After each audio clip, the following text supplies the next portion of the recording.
How many queens do you think a chess player can blunder in one single game? Well, it can be way more than you think. Let's have a look at this game. The first three moves are pretty standard: d4, e6, knight out. And now guys, pay attention to each moves and try to guess after the game finishes the elo of the two players. f6 is the move played. I'm not a fan of this kind of moves, and you shouldn't play because the king is getting exposed way too early. Bishop's e3 is another move I don't really like. The bishop is blocked by his own pawns, plus this bishop is blocking this pawn. And if we cannot push this pawn, how is this bishop going out? Not so easy. g5, another pawn move. Again, generally a very important suggestion: try to push the pawn at the center of the board and then to bring out all your pieces, the knights, the bishop, and here is not exactly what black is doing. White is playing the move h4, and now this pawn move is allowed because the pawn was under attack and you are pushing by attacking the strong knight on f3. The knight is moved, and this is another move that it's okay because the pawn on g4 was under attack and now this is defending. f3. This move, again, it's not good. Not only because the king is getting exposed, but also because of the move g3. Because now this knight is trapped, cannot go anywhere, so the knight is lost. Now, the comedy is starting. Bishop to g5, the bishop is attacking the queen, and black is just taking the knight, meaning that that's the first queen blundered in this game. The king is taking, rook is taking the pawn, and now white is just having an amazing position. Conventionally, when you are winning, you should just try to bring all your pieces out, exchange pieces, and give checkmate. But this is not exactly what is happening in this game. Knight c6, queen d2, knight f6, and now queen g5. Okay, this queen is attacking the knight, but usually try not to move the queen too early in the game. The reason is that the queen can be attacked by your opponent pieces, and you have to keep moving the queen again and again and again because it's just such a valuable piece. And bishop e7, queen g7, another time the queen is moved, rook g8, and now exactly what we said. The queen is just a too valuable piece and needs to be moved one more time once it's attacked by basically any piece. The queen is moved, and now another problem. The queen going on g5 left the pawn hanging on d4, which is captured. This knight is also threatening to take on c2, which would be an amazing fork. Check, plus the rook is under attack. White is really helping, playing the move c3, inviting the knight to move again, and guess where? Knight c2, check, winning the rook. The king is moved and the rook is captured. After a few moves, the situation has changed. Now black has a rook and two pieces in compensation of the queen. Still in this position with optimal play, probably I would pick white, for the reason that this knight is currently blocked and cannot go out. But white needs to really bring those two pieces, the bishop and the knight, out as soon as possible. g4 is the move that white plays instead, which is just a pawn hanging, right? This pawn is attacked 1, 2, 3 times and is protected just once. But black is not taking. I'm really not a fan of this move. Not just because the pawn on h7 is hanging, not just because you're not taking the free pawn that was gently offered to you, but black is moving one more time and out with a knight without a real purpose. In this position, what black should do is to try to bring this bishop out as fast as possible, so maybe b6 bishop out, and then to find a way to remove this king and bring the rook into the game. Maybe one way could be to play b6, bishop b7, d6 and king d7. Then you bring the rook and the king should be safe. But this is not what is happening. Knight d5 is on the board, now the pawn is falling, the rook is under attack, needs to be moved one more time, and now white is pushing the pawn forward.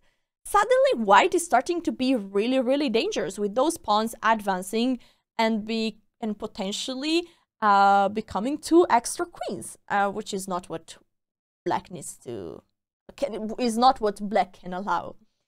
c6, I don't understand this move one more time. Maybe black is just a genius and so lots of moves ahead, this possibility of a smoother mate. That knight is very far away to get to that square. Okay, maybe 4 steps away. But c6 is a bit too early. I would have preferred to try to bring this bishop out. White is playing the move g6, which makes lots of sense, just 2 steps away from promoting. And it's not totally easy to block the pawn. Black did a very good job here. Knight f6 attacking the queen is moved, and now the move d5. Finally, we see a possibility for this bishop to go out. It's not super exciting to get on d7, but maybe bishop d7, king c7, then the rook can go into the game, and it should be more or less okay. So there is hope. g7, white is advancing the pawn, and now some moves I don't really understand. This pawn is pushed, which is hanging, white is taking, and another pawn is pushed. Without a real purpose, or at least not such an urgent purpose. I think black should really prioritize the development and blocking this strong pawn. Actually, those strong pawns. Rook g2, white has a goal, it's clear. And now knight g8. I love this move. This is probably the best move of this game, because usually the knight needs to go in front of the passed pawn in order to block it. Because it's not just effectively blocking the pawn, but it's also controlling the squares around.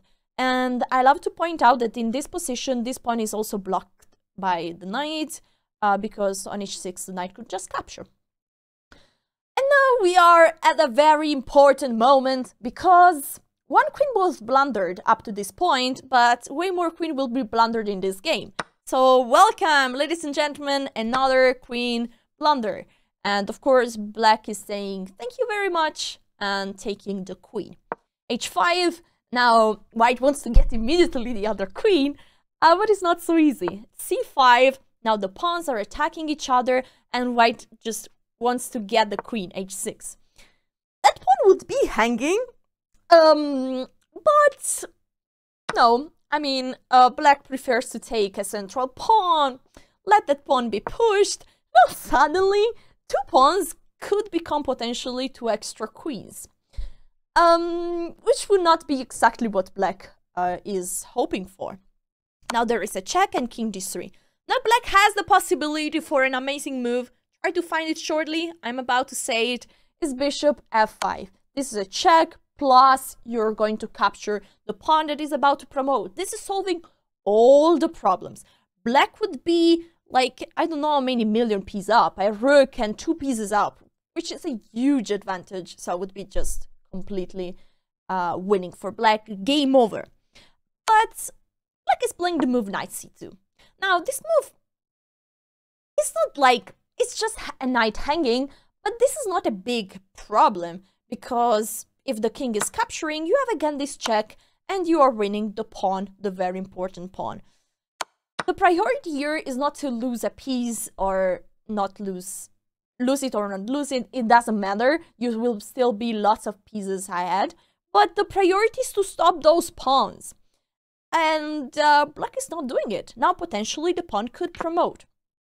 It's crazy that in this position, even with a queen on the board, black is completely winning. And the reason is bishop f5 check.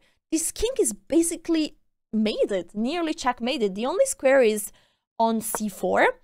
And now we have rook c8. The king has still 3 possibilities, and here there are some amazing checkmates. If the king goes here, there is checkmate in 1. If the king moves over there, there is another checkmate in 1. And if the king goes here, there is an amazing checkmate. Look it. Watch for it. Check here. It's all 4s. The king needs to go there. Now there is another check with the pawn. The king is capturing the pawn. Another check with the rook. The king can just go over here. Now there is another check with the rook. The king is going here. Now there is another check with the bishop. Only square for this king is to go here. And now the super ultra rare checkmate with a king move. King d7 is checkmate. I had to show it because it's absolutely beautiful. So after knight c2, if the queen is promoting this check, if the king is moving here, would be checkmate. But I think that this for white would still be the best chance. Because, for example, here white has still the option to try to play the move e4, blocking the bishop, and if blocking the bishop, and if black is not paying attention, the queen here could start to be annoying, give checks. Objectively, this game is still over because it's still lost for white, because here there are en passant and still the king is in big danger, but this is at least a try. Instead, in this position, what is white playing? White is just giving away another queen, taking the knight. It seems like you're capturing a knight, but eventually you are losing the pawn that is becoming a queen. So you are effectively blundering the third queen of the game. And there we go, black is taking. And now the hopes for white are really smaller and smaller. Because just what are those pieces doing? They're just sleeping, and this pawn is really very well stopped. A3 attacking the bishop. It was possible to take the knight, but white didn't. Now the rook is protecting the knight, white is taking the bishop, knight takes, and the king is running towards the center. And now it starts a series of horrible moves for black. D3, this is a free pawn. White is not even taking, attacking the bishop. This is a check, the king is moved forward. This is another check, and this is a free piece. Now, this is another check, and suddenly the king is getting super close to this pawn. And this is not what you want to get. Now, black could take here, could give check. There are many moves that are completely fine for black. But black is just going back with the rook over there, which is a huge mistake. You're losing an important tempo, plus giving white the opportunity of king f7. Now the king is attacking the rook. Where is this rook going? The pawn is about to promote. Oh my god. Rook c7 check. This is exactly what you don't play here, because now the king is forced to capture the rook. And soon the king will be moved. Rook, king d7, the king is moved. And now the pawn can promote one more time. And what is black playing? Not d7, try to promote his own pawn. Not rook g8, try to block this pawn. Just knight d5. Yeah. And maybe the idea was that after promotion there would be this fork, but this is not happening because the rook would just take. And now, guys, the move is less in just two more moves. We have rook c8 attacking the queen. We have a check, knight e7. And here the game is handing with the most amazing move, queen take e7, which is the fourth queen blunder, but here black lost some time. This game made me cry. I analyzed this game live on Twitch, and it was really hilarious. So now try to guess the heel of the player, because I'm just about to reveal it. Write in the comments, pause the video, and then see the solution. So those two players are, let's have a look at this. Bing boom bang. 1500.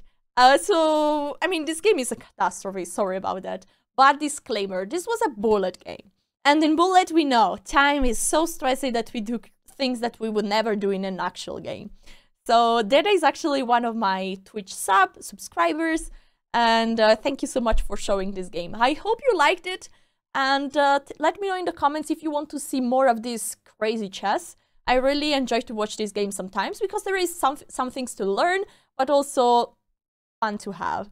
Remember to like the video and subscribe to the channel. Also, right now there is the opportunity to join if you want to support the channel in an economical way. There is no need to do that. You don't have to do it. But if you want to support it, I would really appreciate it. And guys, I'll see you next time. Bye.